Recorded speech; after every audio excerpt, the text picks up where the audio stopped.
Hello friends, तो आज हम बात करने वाले हैं बीपीएससी की तैयारी कैसे करें। तो यहाँ पे आप देख सकते हैं फर्स्ट ही लाइन में आपका लिखा हुआ है बीपीएससी की तैयारी कैसे करें। तो आज उसी पे हम बात करने वाले हैं बीपीएससी की तैयारी कैसे करें।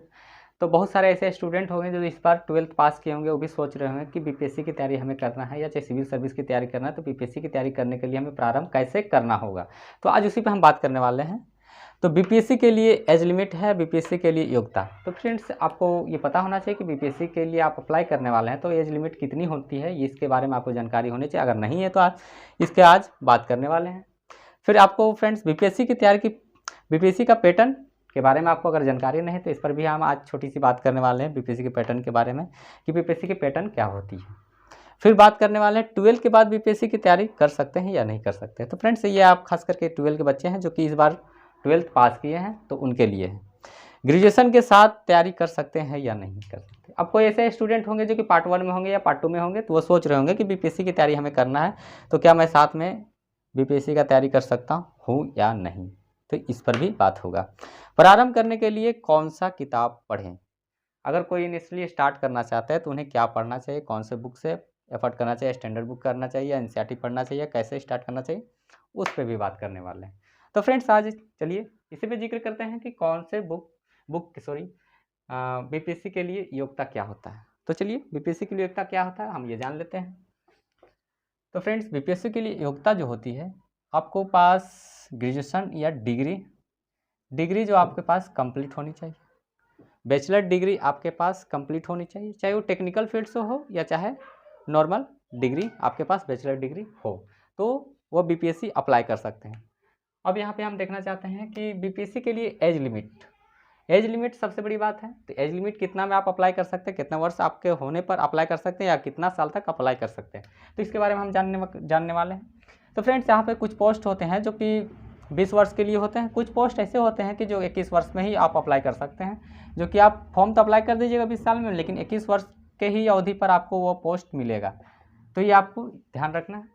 तो अब चलिए बात करते हैं इसमें एज लिमिट जो है फ्रेंड्स, एज लिमिट जो है आपको कुछ सीट में 37 साल, जैसे कि जनरल में आपको 37 साल देखने को मिलेगा, कुछ 40 साल है। तो कुछ ऐसे सीट भी हैं जिसमें 40 साल है। आप यहाँ से आप अपने कैटेगरी के हिसाब से कुछ ईयर्स बढ़ा सकते हैं, किसी में 3 साल, किसी में 5 साल, इस तरह से छूट दिया गया है।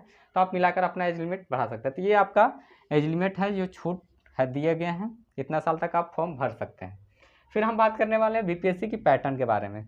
तो बीपीएससी का पैटर्न के बारे में बात करना है, तो बीपीएससी के पैटर्न के बारे में हम बात करने वाले हैं। तो बीपीएससी 3 स्टेज में एग्जाम लेती है। तो बीपीएससी 3 स्टेज में एग्जाम लेती है। तो स्टेज फर्स्ट में आपका होता है पीटी, जो कि पीटी आपका 150 नंबर का होता है और 150 क्वेश्चन होता है। कितने होते हैं? पीटी आपके 150 नंबर के होते हैं, 150 क्वेश्चन होते हैं। तो फिर यहाँ पे आपका मेंस होते हैं, जो मेंस में आपका 3 पेपर होते हैं। एक GS1 होता है और GS2 होता है, और फिर आपका ऑप्शनल पेपर होता है। ऑप्शनल पेपर होता है जो कि आपकी तरफ से डिसाइड किया जाता है ऑप्शनल पेपर। तो इस पर भी हम बात करेंगे कि ऑप्शनल पेपर आपका कौन सा रखना चाहिए, कौन सा नहीं रखना चाहिए। चलिए, फिर यहाँ पे आपका इंटरव्यू होता है। ठीक है, यहाँ पे आपका इंटरव्यू होता है। ये 3 स्टेज में होता है। ये टोटल मिला के आपको कितने नंबर का होता है? तो फ्रेंड्स, यहाँ पे आपका पीटी का मार्क्स नहीं जुड़ता है, ये सिर्फ क्वालिफाइंग होता है पीटी। और यहाँ पे आपको ध्यान रखना है कि मेंस में आपका जो है कितने नंबर का होता है? तो 300 नंबर का GS1 होता है, 300 नंबर का GS2 होता है, 300 नंबर का आपका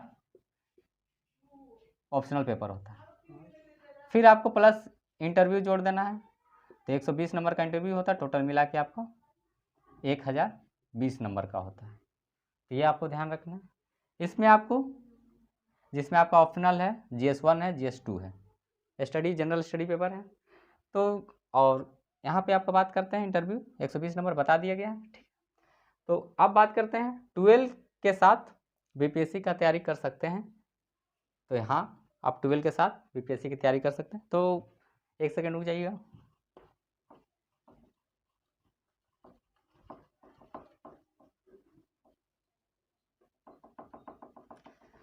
तो फ्रेंड्स, 12 के साथ आप बीपीएससी की तैयारी कर सकते हैं।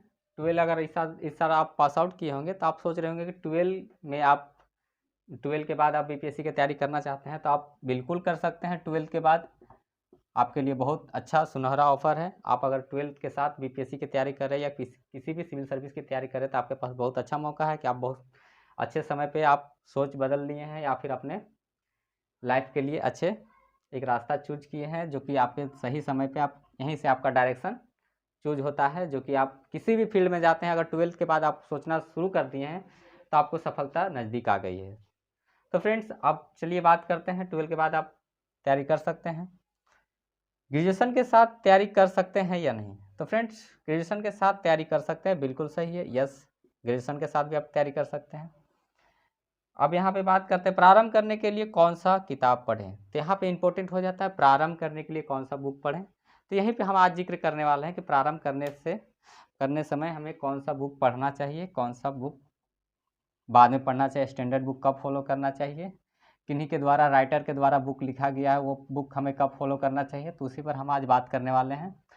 हमें नोट्स कैसे बनाना है उस पर भी बात करेंगे, उससे सेपरेट वीडियो लाएंगे कि हमें नोट्स किस तरह से बनाना है, तो उस पर भी हम बात करने वाले हैं।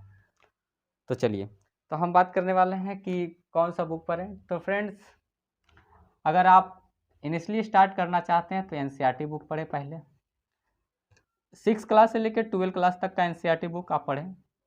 आप बहुत ऐसे यूट्यूब में वीडियो दिखेंगे जो जिसमें बताया होगा कि 6 से लेकर 12 तक पढ़ने के लिए, हाँ, लेकिन 6 से 12 तक आपको पढ़ना है। तो आपको किस वेब में 6 से 12 तक का बुक पढ़ना है उस पर भी हम जिक्र करने वाले हैं। जैसे 6 से लेकर 12 तक आपको बुक पढ़नी है तो पहले नंबर आप 3 कैटेगरी में बांट दें, फर्स्ट स्टेज सेकेंड स्टेज करके। तो फर्स्ट स्टेज में आपको 6 से लेकर 8 क्लास के बुक पढ़ें, फिर थर्ड में आपको 9 या 10 पढ़ना है, फिर यहाँ से आपको 11 और 12। इसको पढ़ने के बाद कुछ मंथ बाद आप स्टैंडर्ड बुक भी अप्लाई कर सकते हैं। साथ में आपका यहाँ आप देखिए आपको यहाँ पे नोट्स कैसे बनाना है उसके भी बात करने वाले।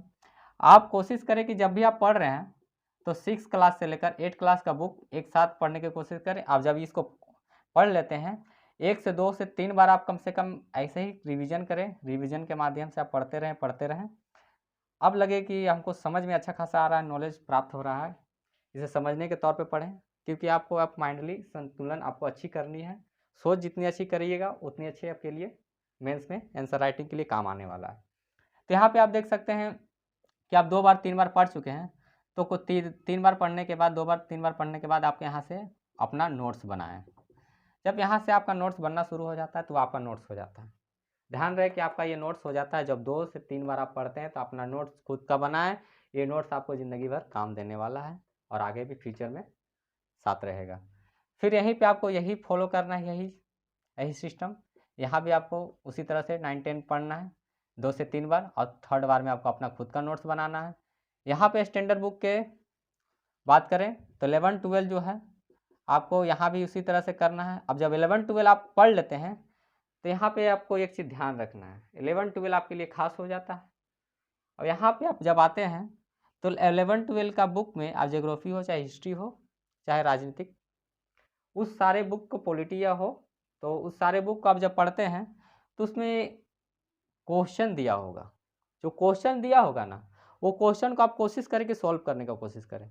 आप क्वेश्चन जब सॉल्व कीजिएगा तो आपके लिए बहुत अच्छा होगा। इसलिए अच्छा होगा कि आप जब भी आप जानते हैं कि बीपीएससी हो चाहे यूपीएससी हो चाहे किसी अन्य अदर सिविल सर्विस, उसमें आपको आंसर राइटिंग बहुत मायने रखता है। आंसर राइटिंग हम इसलिए बार बार जिक्र कर रहे हैं, आंसर राइटिंग ही आपके सिविल सर्विस का गेम है, जो कि आंसर राइटिंग के वजह से आपका गेम का चेंजर भी बन सकता है। तो ये ध्यान रखें जब पढ़ें तो यहाँ पे 11-12 का बुक के साथ आपको जो पढ़ने के बाद जो आंसर राइटिंग दिया हुआ है, सॉरी क्वेश्चन दिया हुआ है, तो क्वेश्चन को आप सोल्व करें।